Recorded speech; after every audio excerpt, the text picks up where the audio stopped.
Hey, hello and good evening and welcome to the GMP, the Good Morning Portugal Business Club, where we're going to talk about starting a business, running a business, wealth, finance, money, all of those kinds of things on this new slot on a Tuesday evening at 9 o'clock Portugal time. And for a long time, I've been wanting to do a podcast with a good friend of mine, Vitor Costa, who is in the north of Portugal and joins us now. Good evening to you, Vitor. Hello, hi. I'm shy. Yeah, right. It's been a while, my friend. How are you? I'm doing fantastic, better than ever. And hopefully, for many, many years to come, I'll be better each and every week. Yeah, okay, that's a great way of looking at it. Okay, good stuff. And you're here with me tonight to launch, really, the Portugal Business Club. And there we are, starting our date together tonight on Valentine's night. We've explained this to our wives to their satisfaction.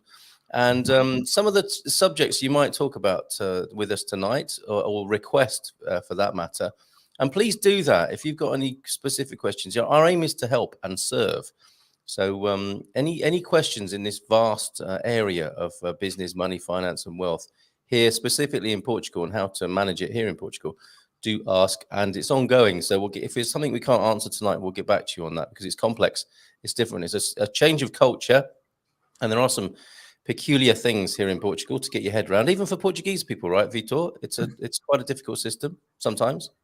Yeah, and I mean, apparently it's getting more and more complicated by the day. And for the last few weeks, we've been starting another company actually. So a lot of meetings with accountants, phone calls, and with some solicitadores, right? Which is kind of like we have those two kinds of lawyers here in Portugal. You have advogado, which is a lawyer, and then you have a solicitador, which doesn't do as much as a lawyer, I suppose, but for many of the day-to-day things, they are sufficient and they're much cheaper. So if you plan on doing something in Portugal, a solicitor many times will be fine. There are some things where it wouldn't, but whatever, that's besides the point. So yeah, there's so much to learn, and obviously because I work with a lot of Americans who are coming here. I often ask accountants also, like, "Hey, I have a client in the U.S. that's doing this and that. Are you able to help with that?" And one thing that our accountant told me that kind of stuck out is that a big difference between the American and the Portuguese accounting is that American accounting is like how much is in your register, whereas Portuguese accounting is how much is billed, as in Oh, right. Okay, that's quite a fundamental difference, isn't it? it is definitely. I mean, I guess it can have its pros and cons, but basically, let's say that I'm an American company, right? And that I have like I send you a bill for 1,000 euros, right? I did some consulting or for the toe massages that you still owe me, and you need to pay me. You need to pay me 1,000 euros, right? And Very this is good like in bargain. November, Yeah. and then you forget, and so it's January, and you still haven't paid me. Well, I ended the year with, assuming that the fiscal year is at the end of December, right? I ended the year with, let's say it was at zero. So I end the year with zero. So that's what will be used for accounting purposes and taxes and whatever. Here in Portugal, however, it's November. I send you the 1,000 toe massage invoice to pay me that amount. And then January comes along and you haven't paid me yet, but that was already in the system. So I need to pay taxes on those 1,000 Which you because haven't received. it's considered as if, accounts receivables. So Yep. that's, I guess that would be the main difference between American and Portuguese accounting.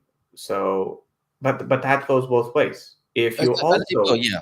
I think there are many other differences as well. I mean, that's a fundamental one which could cause quite a Yes, lot of but pain, isn't it? just to Yeah. finish, the opposite does apply, where if a supplier sends you a 500 euro bill that you need to pay, and you haven't paid it yet, that still, because it is in the system, acts as if it has already been paid. So you pay less taxes because of that too.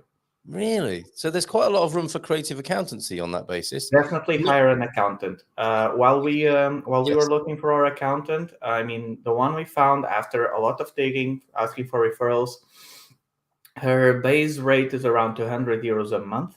Mm-hmm.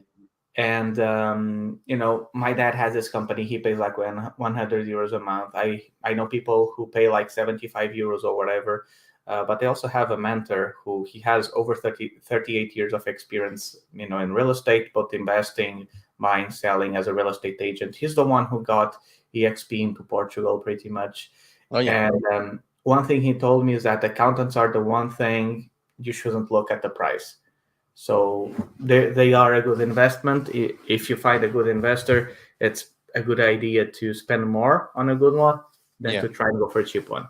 I think that's the first bit of great advice this evening, a word of mouth recommendation, and really find out. I mean, I think I'm about to, I think, approach these are various helpers in accountancy since I've been in Portugal. Now, 1, 2, 3, 4. I'm moving on to my fifth, who I think might finally be able to help me in the way that I require.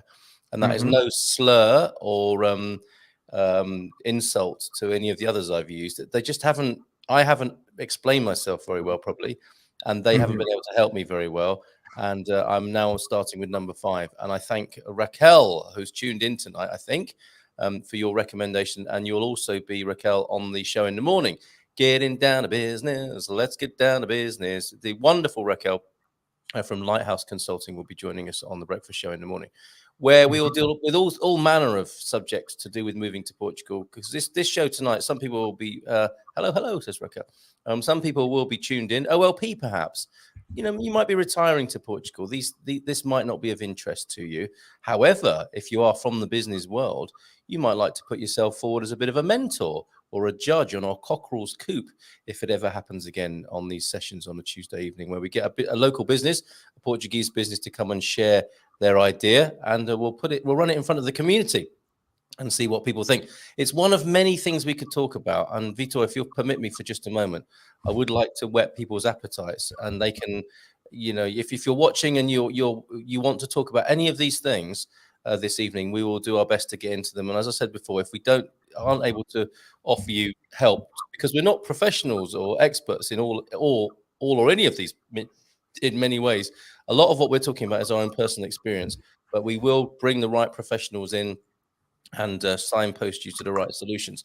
So, for example, it might be setting up a company. We can talk about that tonight with Vitor because he's been in that process. I've also registered an activity, which is what it's called here in Portugal. You register an activity. We can talk about income tax. We can talk about filing and paying tax in Portugal. EVA, what is that and how is it payable? How do you register for it if you need to?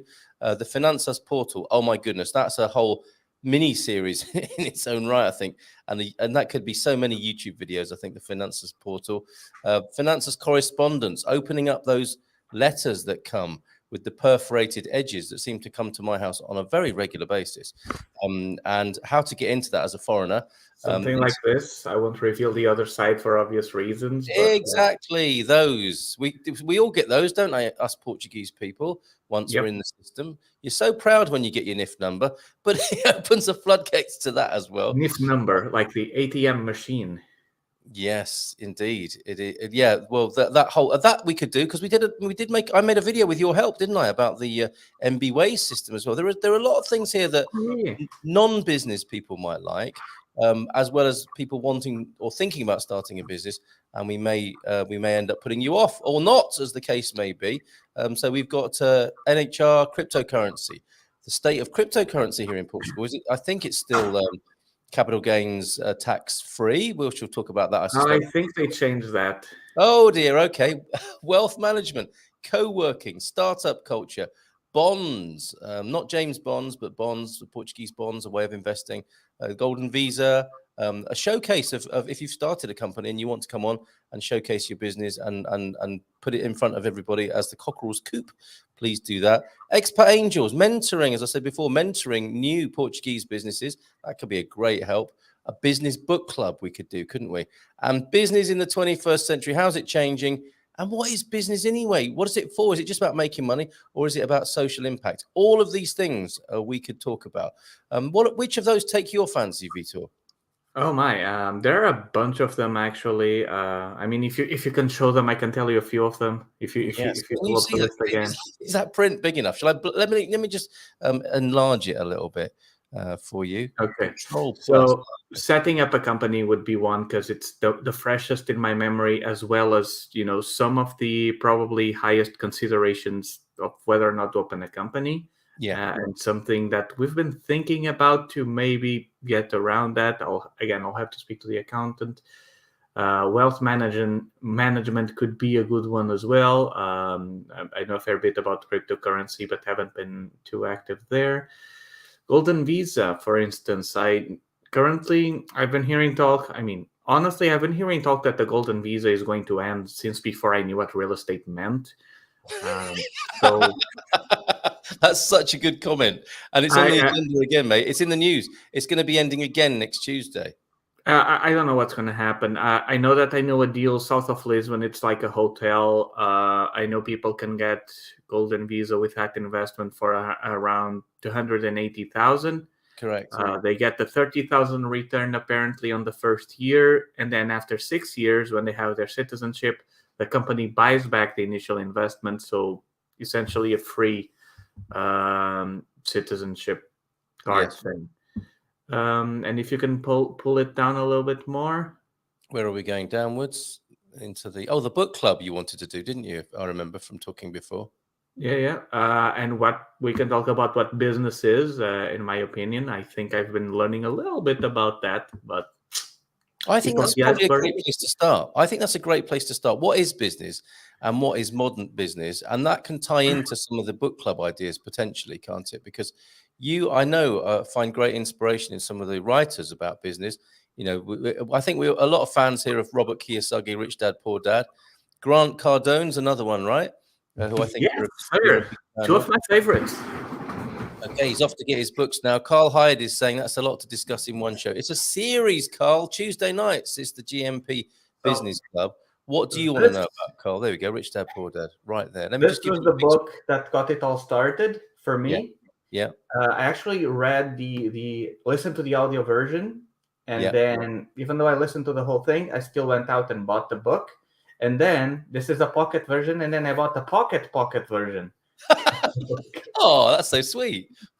What is the pocket version? Is that a book or is that a mini DVD or something? I think it's like a summary of sorts of the book. It is also quite valuable. I think it was, I don't know if it was 10 or 5 euros or something. If you find it, definitely buy it. It's a great book. I mean, it's not just a book of business ideas. I think it's a paradigm, isn't it? It's a paradigm shifter. It's not really just a how-to. It can change your whole philosophy. Oh, look at that! Whoa, definitely. He's messing with our minds live on screen, and I'm going to join him back on the screen now. How do we get rich quick? We don't. That's the first question that's come in tonight. Do you want to take that, or shall I? I think you should take that. Oh, I have so much to say about that. Go on. Hold on. So, no, before you do, Vitor, let's say hello to everybody else who's been saying hello, and we'll come back to you, Darren. Sir Lion H, hello. Good to see you, Sir Lion H. Always great to see you up there in the north of Portugal. Happy. This is going to take a while, Vitor. I know it's starting to hurt. It's starting to hurt. Happy Valentine's Day from LinkedIn user. As long as you're not a LinkedIn abuser, we're all good. Hello from Oregon, from the OLP tonight. If you want to use Vitor's estate agency, real estate buyer's agent services, do that via the Expats Portugal link there, folks. Hello from Raquel, who we spoke to earlier on, who we said hi to, and will be with us in the morning. Crypto now pays, there you go, 28% tax. So I think it may have been capital gains free up to a point, and now you pay 28% tax on that. Yes, it is a lot to discuss in one show. And yes, we will be doing this on a weekly basis. So please tune in, Carl, and maybe join us on screen from time to time. It'd be great to have a little bit of a panel here. Oh, and lovely recommendations on books coming in. This is fantastic. Excellent stuff. This is a community effort, everybody, all right? Me and Vitor aren't here just to tell you what to do, because that wouldn't be right in so many ways. We don't know what to do. Exactly. We just know kind of we need your help. Kind of the path that you should head down towards, but then it's up to you. Yeah, we're fellow travelers here. So that's the spirit of this show and this endeavor on a Tuesday evening. Darren, then, how do I get rich quick? Step one, he says, is start with $1 million. Now, that's a really good and interesting thing to say, because not everybody who gets $1 million stays a millionaire, do they? I would argue that having a lot of money is probably worse than having no money. It sounds weird saying it like that, and particularly from a person who hasn't been to the 7-digit mark yet. But from all of the research that I've been doing and from what I know now about business money and all of those things, I am convinced that having a lot of money, if you're not prepared for it, will be even worse than struggling with not having enough. Yes, well said. And there is a saying, if you win £1 million, you better become a millionaire quick. That might have been Jim Rohn or one of those old classic teachers who said I'm that. not sure. I just know that Carl Hyde's next comment is definitely, I would say that book has been my number one book for a very long time. Just recently been surpassed by Mindset by Carol Dweck.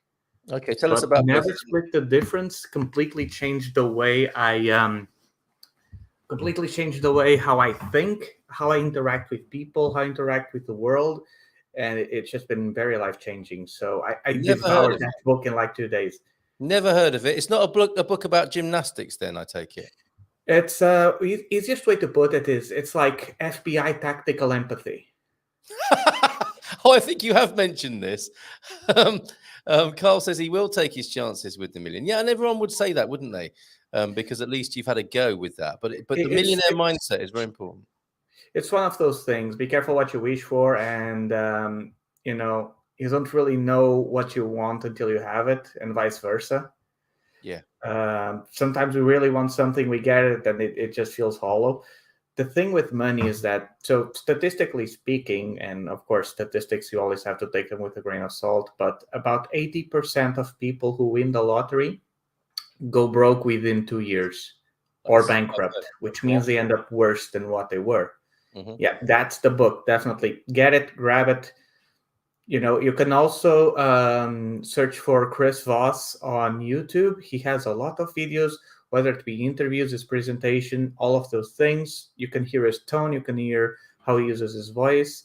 That is definitely a very high recommendation. Actually, Carl, before the show, I talked to you about Chris Voss, that work for hire thing.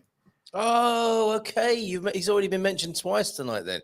So this that was before the show. Yeah, of course. But please tell me what... it's an intriguing and interesting title. And we did say we might talk about what is business anyway. Is it connected? Is it to do with the new mindset of making money? Not quite. That is more about communicating with people, because Chris Voss was the lead FBI hostage negotiator for over 23 years. Mm-hmm. And so as the FBI, they had to use like phones, negotiate with terrorists, hostage takers, and all of these things. And,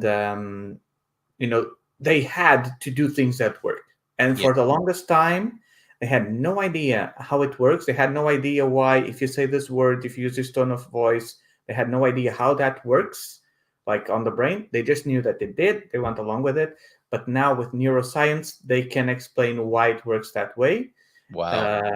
And all of that. It's very, very interesting. His videos are really insightful. And so the idea of never split the difference actually comes from this concept that if, let's say, you want this thing, I want this thing, and we meet in the middle, usually everybody feels like they lost.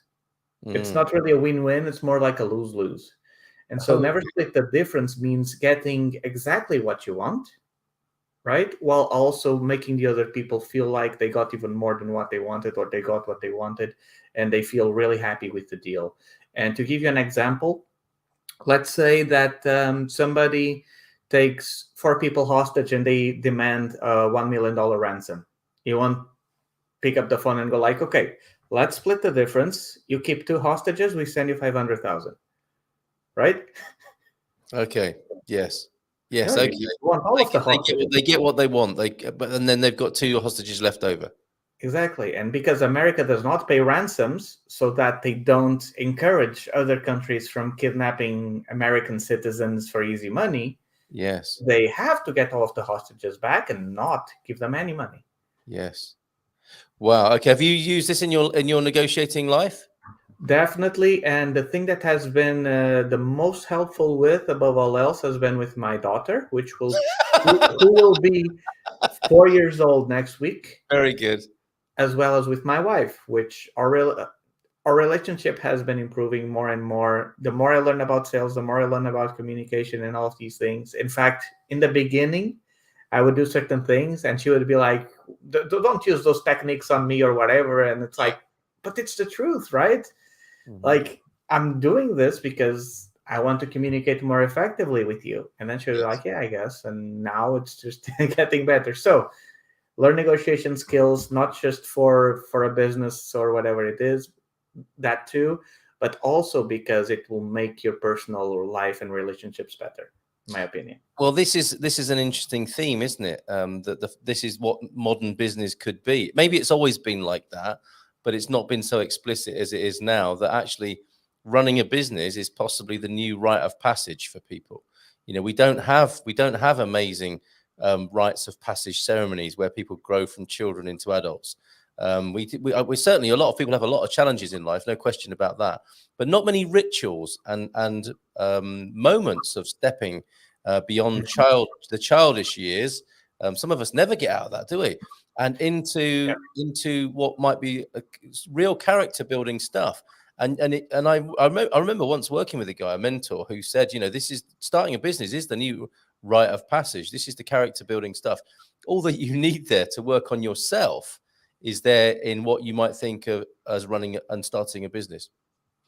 Yep, definitely. And I would argue, now that we're talking about this, I mean, I would argue that probably today more than ever, having a successful business is probably easier than it has ever been. For the simple reason that what you're talking about, it feels like the more we evolved, the more streamlined everything is, the more simplified everything becomes, the more or default average baseline quality of life increases. And so people just more and more, they stop having a purpose, they stop having a goal. Because way back in the day, if you didn't work, if you didn't go to the fields or whatever, you would starve for the winter. That was great motivation, and you had to go out there and do something. Yes. And all of a sudden, salary started becoming a thing. You could just do almost anything that you would get money in one way or another. You could train that money for pretty much anything you need. So it became a lesser concern, whether or not you would actually be able to eat. Because nowadays, even if you're really, really poor, it's easier to find maybe a soup kitchen or find some change to go buy some groceries, because now we have supermarkets in every corner. But that back in the day, it wasn't that simple. And Mm, so let's go back to what the business is, right? So, in my opinion, a business is a value that is provided to the public, either a product or a service. yeah. And that the idea is that you work towards creating something or offering something of value in exchange for usually currency, money. And typically what happens is that the value you're providing is less valuable to you than the money that you're getting. And for a buyer, the money they're giving you is worth less than the value they're getting from you. Hmm. Quick example, right? I'm native Portuguese, so I speak Portuguese really, really well. If you needed something done in Portuguese or translated or whatever, or a guide, and you weren't my friend, right? Um, it would be valuable to you maybe to pay me, I don't know, 20, 50 euros or whatever, depending on what it was, so that I could maybe translate or help guide you or be your interpreter. Whereas for me, I mean, speaking Portuguese is almost has no value because it's just something I can do naturally, but it's Yes, not for you.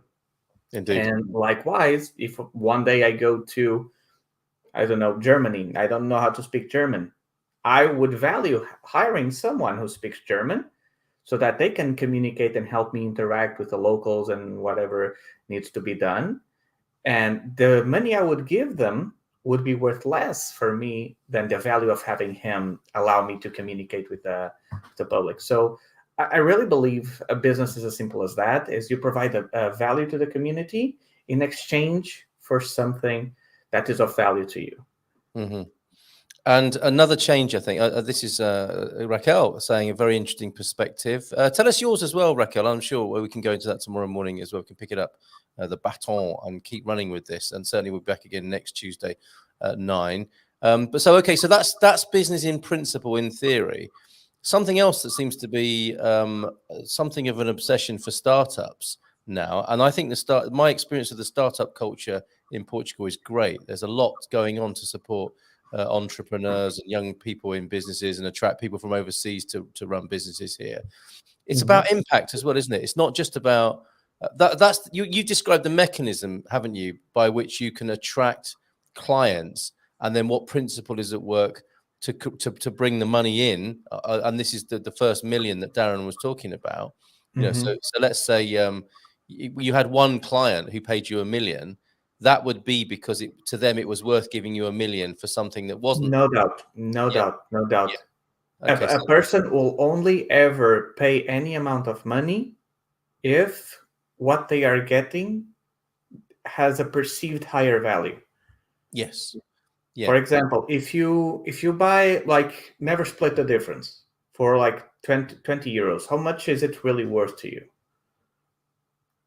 Well, if it makes me a $1 million negotiator, it's worth a considerable amount, right? If it does. Exactly. It's not worth $20, because Yeah. if it was worth 20, you wouldn't buy it. If it was just worth 25 to you, like, you wouldn't buy it either. Yes. For example, and that is a very easily explainable concept. Like, there are certain books, maybe, I don't know, a romance or something. Maybe it costs 20 euros. It's not worth that to me, because if I have reading time, I prefer reading something that's teaching me a skill. I have many books on my backlog to read, and so that would be okay. Maybe one day I could value a romance as entertainment or something, if someday I had like a midlife crisis and I enjoy those kinds of things, and maybe then I would buy it. Or another example is, let's say a specific romance is like a €2 at a store when it should have been 20. Maybe that then becomes valuable for me to buy, because maybe I want to gift that to someone who does enjoy those things, and that person's relationship with me is more valuable than the 2, or maybe even the 20 if it's their birthday or something, right? But it's all about perceived value, isn't it? Where people everything in life, and that goes for money, that goes for effort. Like, I don't know, doing the dishes or something, right? Yes.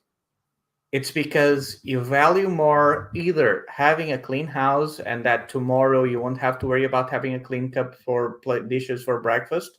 You value that more than the effort it would take you to get that clean. Or you value more how your miss will see and react when she looks at you after you clean all of the... Now I understand value. Okay. Right? Yeah, and here's another interesting thing for you to consider. Let's say one of your friends opens up a new store and he sells t-shirts or whatever. And you go in there and he has, an okay t-shirt, but it's worth like 20 euros. To you, you would only pay 10 euros for that t-shirt. Yeah. But you still pay the 20. Why? It's not the t-shirt that's worth, $20 to you. I keep mixing dollars and euros, just speaking in English dollars is more comfortable. It's not because the t-shirt was worth at least 20 euros to you, but the t-shirt was at least $10 or $5 or whatever worth to you. But then there's the relationship with your friend that's worth more, and that's why you would buy in a place like that. Definitely. Yep, I can understand that. So there you go. We're talking about adding value as well in business. And it's a great book. Just going back to Chris Voss for a moment, it's a great book to teach negotiating skills, the most important part of business. And let's come back to that, whether that is the most important part of business. Because what I was going to say was that in startup culture, it seems that social impact is a massive factor now. But I guess if you're not adding value and you're not making any money, you can't really have any social impact anyway. I think there are basically two main components. So Grant Cardone is always saying that money follows attention. So on the one hand, you need clients. You need people who know about you. You need people that know your business exists, what you provide, so that they can, at that point, figure out whether or not that is something for them.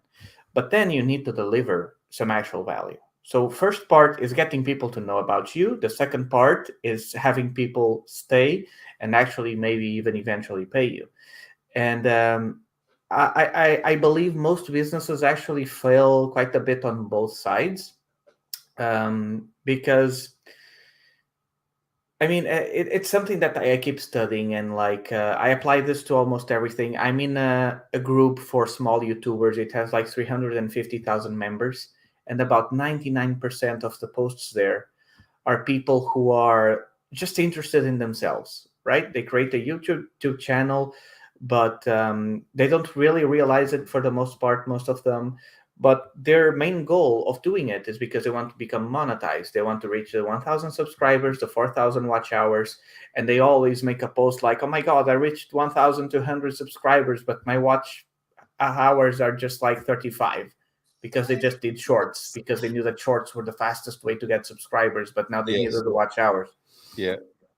And so what happens there is that when many companies make, for example, an ad, right, a Facebook ad, a TV ad, whatever it is, a lot of the companies, their mindset is, okay, we want clients, we need clients, right? We need people to come and give us business. And so they'll make an ad like, "I'll sell your house, call us if you need to sell your house." "Oh, we have this thing, buy this thing," right? But they don't translate it into why that is valuable for the client, right? If you're selling me a product, like there is actually one brand that I've been getting on Facebook that it's probably just a repackaged product from AliExpress, okay? But it's like this printer that prints out labels and all of these things, and you can customize the labels, and there's all kinds of labels. But they do a really amazing ad job. Why? Because they show a lot of their ads is a lot of things that would be in the client's on the customer's mind, right? Yeah. So they would print labels, for example, for packing food, and then they would print a label like pasta or with a date or whatever it was, and then they would put that label that was just printed fresh from the machine. They would put another label that you typically write with a Sharpie and you stick it on the side. And then they would put another kind of thermal label. And then they would grab a blowtorch and pass through all three of them at the same time. And the other two would burn up and theirs would be more resistant. They would stay in there. Vito, They would also put, this caused you to buy this machine because of this process you're describing. not yet, but almost, I will say. So what's the Right? point? What's the point you're making there? Creating desire. Not creating desire, but showing people what that can do for them, right? The purpose of that ad is to show you the all the ways you can use it, and then it's up to you to figure out what you could use that for in your life. For example, Bianca is going to kindergarten, and so all of her stuff needs to have her name on it. If we had a Yes. labeler, we could just very easily print the labels and place it on them. I don't think And Darren so, likes labeling things. He's or maybe you didn't describe the advert very well, but he's not going to be buying this tonight. That's failed in the Cockerel's Coop. correct. But yeah, just but yeah, it was probably a bit of a tangent. But for instance, like my YouTube channel, right, the one where I did the interview with Bob and Oh Viv. yes, you got the watch hours there, my friend. Yeah, that one in 4 months got me 55,000 views on an almost new channel. Yeah. And here's the funny thing: that one was just adding value. I wanted to interview them, know what they were thinking, share their message with the world, their story, what their challenges were, right? I knew that that would obviously give me a good exposure and good attention, but that was not the purpose. It's just, hey, I'll make a video, I'll put the link in the description and in the comment if somebody wants to contact me. But this is all about just sharing the story, and got 55,000 views. Yeah. Then we also uploaded a video interview I did with an investor for a property we have for sale near Tomar, near one of the dams. So he's looking for another 50% investor on the property for about 800,000, a return of 10%. If you'd like to know more information, contact me. Move on. No, but it was an interview. Obviously, that one was a bit more commercial, right? It was a bit more done with the intention, hey, we need somebody to come here. And that one is like 700 views or something like that, right? And then the video after that, it was of a listing I got. which is already sold, by the way. A listing that I got that we did basically a house tour. But those two had more of a feeling that they felt like they served us a bit more than the client. Yes, Right? a sales message primarily. And that's normal, right? Because it is a product. I wanted to show the product as well as interview the other person, why somebody would want to invest in there. But Yeah. it wasn't as much, just giving value. Yeah. And you can notice those things. And Okay, so let's recap then. I think negotiation tonight is seen as a very important part, the most important to Carl Hyde. We're discussing this idea of adding value and how that attracts clients and customers. It is how to add value rather than just selling things and producing a sales message, creating desire and conveying that could work. Conveying the sense that you are going to add value. And we'll come to a Cockerel's Coop moment in a minute. But it's interesting, Raquel, thank you for this. One of the most important things of having my own business is to see the actual difference I make in people's lives. So that's personal rather than social impact, isn't it? That I was referring to earlier on. But I think social impact comes later, of course, in the bigger numbers and in the longer term. But and the value my work has for them. So ticking a couple of the boxes that we're talking about, and also being able to help directly. I think talking to Raquel before, these are frustrations that she felt in her previous corporate work life that are now very real, and she's able to help people very practically and instantly and bring about change quite quickly. And that is a great thing about having your own business, of course. How about the business model of giving something free to entice users, like free membership and premium membership? Tell me about it. Let's come back to that because we have one of these now. Well, we thought we did. Oh, hold on a minute. We've got one of these now.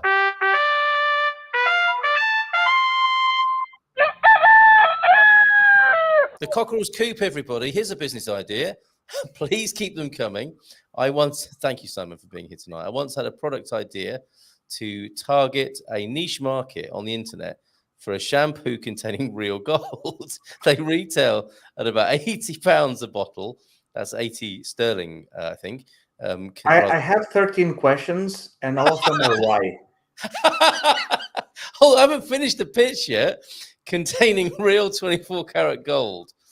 Is that going to be some of this or some of this? So which for you is that? And Simon, what were you thinking? Do you want to join us? You can call in if you want, or join us. I mean, I have no doubt that something like that, if marketed well, would work, right? Yes.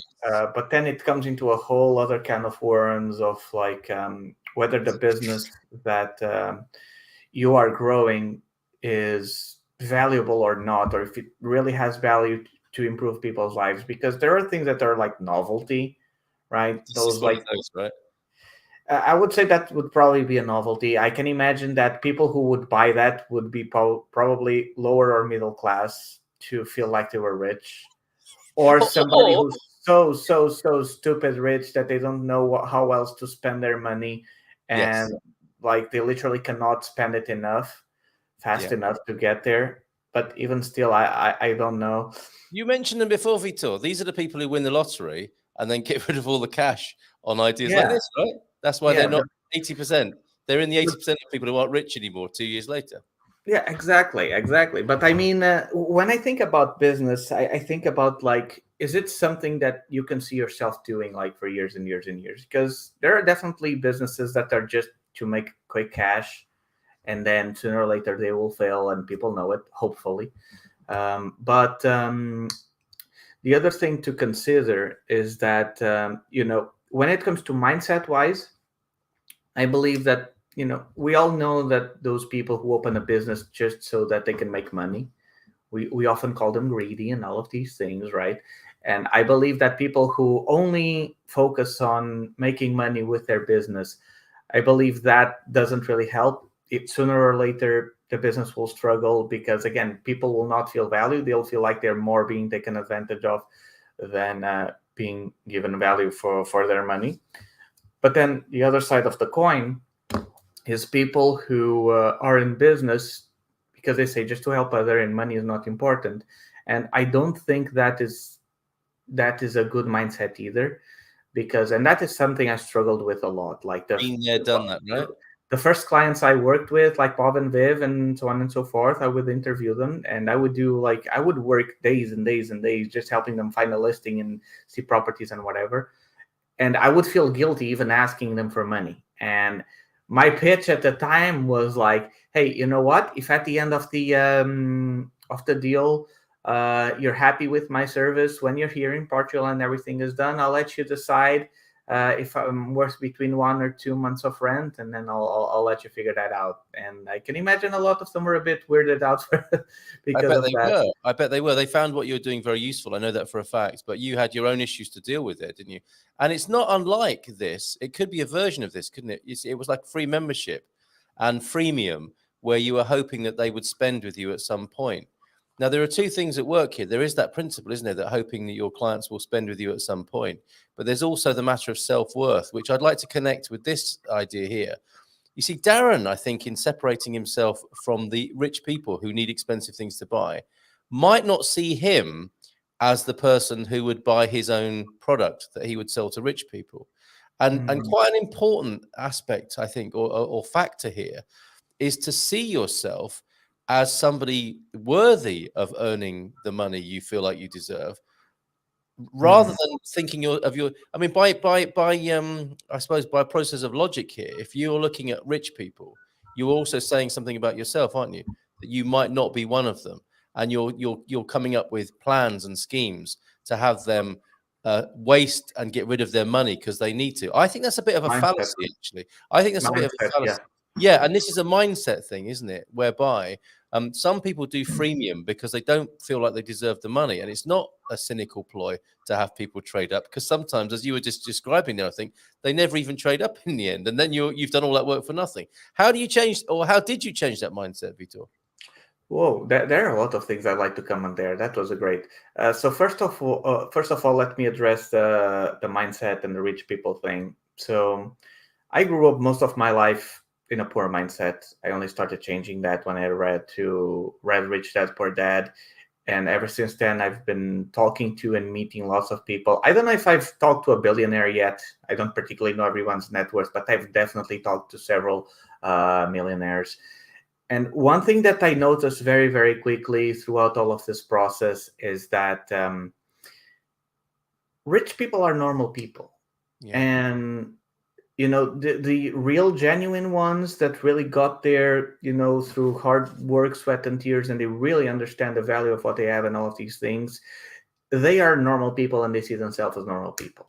And Hmm. they see, poor people, quote unquote, as also normal people with potential and that can get where they are right now.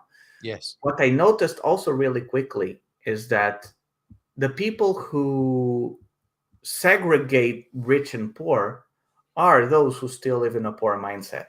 They Very are the possibly. ones who put the riches in this impenetrable state.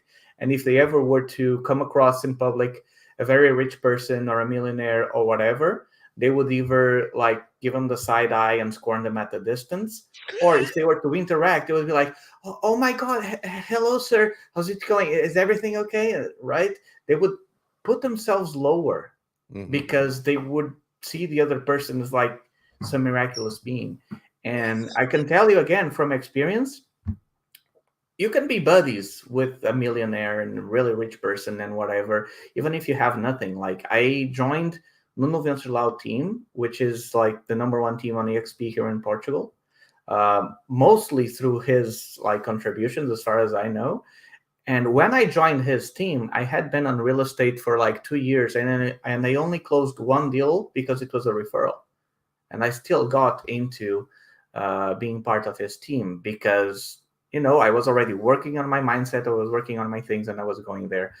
As for offering free things, I mean that is actually a really good business decision, not only for the business but also for the community, because I mean, you and I are doing that. We offer a lot of free value to the community. I want to make more videos all about Portugal, like maybe some traffic signs. What are some common traffic signs that you see here in Portugal that would be useful? What are And do some you have commentaries? to obey them? Is the video? Which of these do Oh you have yeah, to? yeah, yeah.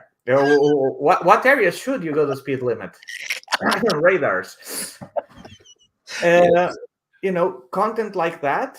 And then, of course, we then can also create, other contents for like, I'm going to make as many videos as I can for free on YouTube to help people with Portugal, learning about the culture, learning about different cities and all of that. But then I may package all of that into maybe a course or something like that, similar content, similar structure, but everything will be packaged together, maybe some progress, some bells and whistles, and then people can buy that and they can go from there.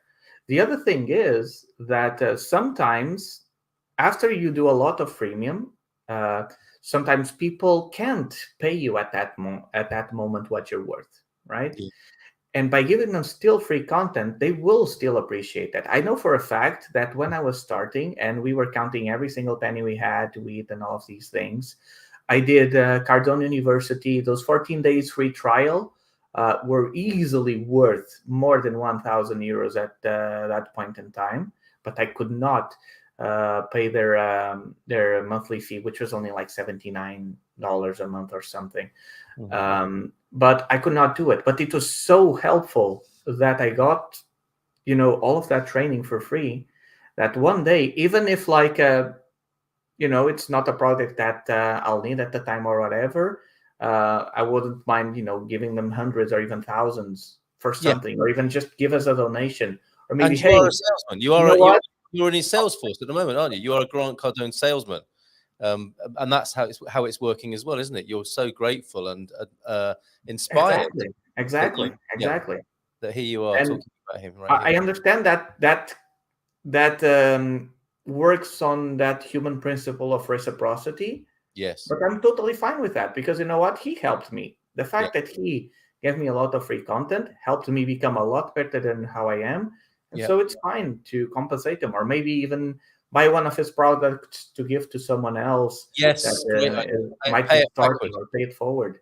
Yeah, Right? pay it backward, pay it forward. Absolutely. So, okay, Darren, what were you thinking of with this? And clearly, you've got some ideas about business and life that are great that you shared tonight. I'm very grateful to you.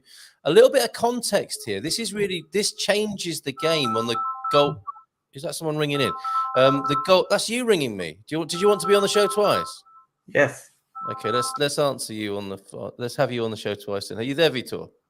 Hello? Is Yes. this Carl of the Month? It is Carl of the Munson. You Is are your now on refrigerator running? it's. Are you in the refrigerator? It sounds like it. I might be. Okay, goodbye, caller. Okay, this is weird. It was a little bit, wasn't it? Yes. A bit of context here. The gold shampoo thing.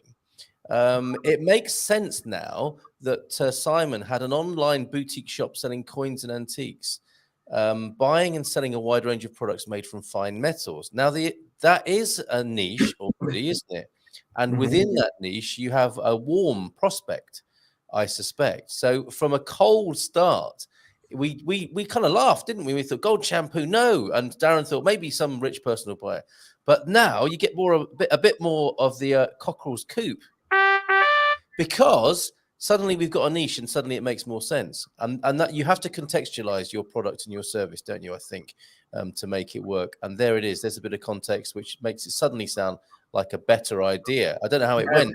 Yeah. That's true. But let me just say this above everything else, the most important thing on any business is this concept of sell or be sold, which Go on. means you have to be sold on your product to be successful. Not The sell. more sold you are on your product, the more likely you are to succeed. So if, let's say, if you find that gold shampoo with gold flakes or whatever has certain medicinal effects or spiritual effects or whatever, you believe Yes. in that 100%, you believe it is a good product, you believe it is helpful for community and for society, then by all means go through with it, spread your message, and you can be very successful if you play your cards right. But if it's something like, hey, this thing is just a gimmick just for somebody to spend money on, probably somebody will spend money on. If you are good at marketing, which I've seen some people be, you can send a lot of junk for a lot of money, that serves no purpose, and people will buy it. Yeah. And I don't think that's the end of the world. But ultimately, again, me personally, I need to know that what I'm doing, what I'm offering is worth more to the other person than what I'm giving them. And I need to be ethical in the things that I do. For instance, I have a friend that's been talking to me about this perfume business and whatever that she got into. I think it's one of those multi-level marketing companies, Yeah. which, by the way, we can talk about the multi-level I'm happy marketing to. system. Happy to. They get an unfair rap. I think Yes. Yes, I think there's a lot of value. But Anyway, just to maybe finish that thought, sorry, I'm going to meet with her and talk about the business, but I will not be getting into the perfume making business, even if it's super profitable, because I don't use perfume. yes. It wouldn't be right for me to be selling a product that I don't use. Yeah. Okay, that's great. Thank you, Vitor. I think it's been a great debut tonight. We've got so much to think about and talk about over the coming weeks. We're not finished yet, by the way. Just signaling something of a conclusion, because we have a few more ideas and comments coming in. I'm good. Great that you started as an interest that has led to a rewarding hobby. Rewarding hobbies. I mean, that's on the same wavelength you're talking about, isn't it? How great to Yes. run a business that is a rewarding hobby and something you love to do. And you deal with anything that you can cover or electroplate. And I Yeah, think precious metals, fine metals, that is a very smart area to be moving into at this and particular that Yeah. that hobby comment has to do a lot with that mindset thing I mentioned, because it's very easy for us to really be passionate about something, be good at something. It's what we love doing. It's our hobby. Yeah. And because we like it so much, often we feel like guilty of asking money for it. Well, that's true. You've got to overcome that, haven't you? And the Yes, opposite is true, isn't yes. it? People who aren't very attached to their professional services, but know they've got a high value in the marketplace. And I didn't used to be like this at all, by the way. I Okay. like, as I explained, I had a super hard time asking for any amount of money to anybody. Well, But the before we go, reality we've got is, to find out what changed before we go tonight. yeah, sure, I'll be happy to talk about it. Okay, all right. The interesting thing with you, Simon, is that in my mind, you have established yourself as an expert in this area. So if I were to be in the market myself for coins, fine metals, antiques, those sorts of things, and I wanted an opinion, you would be the person I would come to, interestingly. And I never have, but I would, because of the perception I've created over time in seeing you online and seeing you speak in the virtual marketplace, as it were. Strike in the UK are agents that let you sell your house for free with them, but then if you want extras, they charge twice the market rate. Okay, so that's a freemium model, isn't it? You pay in the end.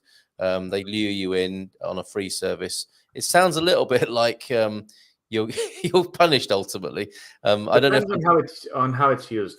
Yeah, definitely. Okay. I really despise those like ads that are like, "Hey guys, do you not have clients? So I will share with you my 3 free secrets. If you just put your down below, because these 3 free secrets," and it's just they go on and on and on. They never tell you anything of what it is like. Yes. And then they just want you to put in your emails, because they will have a pre-recorded webinar that looks like it's alive, and then you join, and then for 1 hour they kind of tease you. They tell you some information and almost give you something tangible to work with, but it's all just a very big product pitch. I really don't like that. I mean, that is fine if you can actually add value during that hour. Teach them something Yes. like, okay, here's one of the secrets that you can use. In fact, here's like the 3 secrets. You can do this, you can do that, and you can do that. We have a course that goes in more in depth, but if you just use these 3 basic concepts that I just explained, you can do a lot better. And then the person can go, they can try it out. Wow, this really works. And then they can go back in and even buy your product, because they can get more than what they had. In fact, It's not the year 2000 anymore. People don't fall for that. People No, yeah. buyers are much more sophisticated, aren't they? Vitor, Exactly. we do have to conclude. I go into another Sorry. call at 10. We'll have to come back to you on what changed with you, changed your mindset that turned you into somebody who was doing everything for nothing and now is running something of a successful business, helping people move to Portugal. We need to do a 5-hour marathon to talk about this. It seems that way, doesn't it? This first hour has flown by. I think it's wild how CEX buy and sell the same product over and over. They have PS1 games they probably sold 15 times. It's Or a if pretty it's good. soccer games, like here in Portugal, PlayStation is basically a soccer game machine. I know so many kids that only had soccer games on their PlayStations. Yeah. Remember Gold Strike? Is a drink with gold flakes, so that would go nicely with the shampoo. Thank you Oh very much. yes, that was the first time I puked from alcohol. Seriously, you Yes. you actually threw up gold. That's so classy in a funny kind of way. I haven't found any reliable bullion. Is that bouillon or bullion dealers in Portugal? I don't think he's making soup. Good I think he's question. looking to buy precious metals in Portugal. Germany is good though. Thank you for that tip, Pete. Good evening to you. Haven't either, but I would appreciate if you found one, if you could share it with me. Well, then we must do that. We must find out, mustn't we? And I Yep. think over time, people will put an answer to that question in the comments where this shows up on various platforms. I run a failed business. I couldn't persuade enough people to purchase per advertisement cost. Maybe you'll join us next week on screen, Darren, or tell us a bit more, and we can perhaps I don't know, run it past a bit of a committee or a clinic to see if that idea is dead in the water or if it can be revived with a possible new life here in Portugal. We had great experience with 99 homes after a bad one with Purple Bricks. Are they both those free selling agents there, Pete? And interesting to see your personal feedback on that. Last minute, literally here, we talked tonight about what business is. We've had quite a sort of far-ranging conversation, really. A couple of books that would be recommended. We'll be back again next Tuesday. Last thought to you. I think it was a good comment. It's never been easier to start a business. If people want to do that, we could do it together, couldn't we? Here, we'll support people. Yep. Very simply, the reason why I say that I believe having a successful business nowadays is easier than ever is because companies and businesses are more and more drifting away from the client. They're just taking the easy way route, just pay us. Almost any place you call, it's an endless loop of answering machines and press one, and then the music, and then a 2-minute disclaimer. Oh, by the way, you can go to our website. It's all attempts by the companies to not have to actually work with the client, just do Yes. everything automated. So if you are the one business in your niche that picks up the phone, that talks to people, has a smile, greets them, are enthusiastic, have energy, go above and beyond, help them out with things that are not even your direct scope, but that you can help them with something along those lines. Like you sell cars, right? Okay, maybe they need help moving a furniture. Hey, you know what? I got a van. I can help you move that furniture. Don't worry about it. You bought the car with me. Or maybe you haven't even So bought the car with Portuguese. me. I'll That help is you so because Portuguese. That's what people love about this country because that's the sort of thing that will happen here. Vitor, great debut tonight. We'll see you again next week. As I said before, if you want to talk to Vitor about buying property in Portugal, do that through Expats Portugal. And I'll leave that link on the screen. And I'll just do a little bit of an advert for Good Morning Portugal as well now. So let's as you leave that should. on the screen and say good evening. Well, thank you very much and goodbye to you, Vitor. It's been great talking to you. Do stick around. Don't go anywhere. Okay, Vitor, let's have a quick chat after the show. And thank you to everybody who has tuned in this evening. And we look forward to your company again next week. After we'll end the show with this advertising our connection with Spartan FX, actually.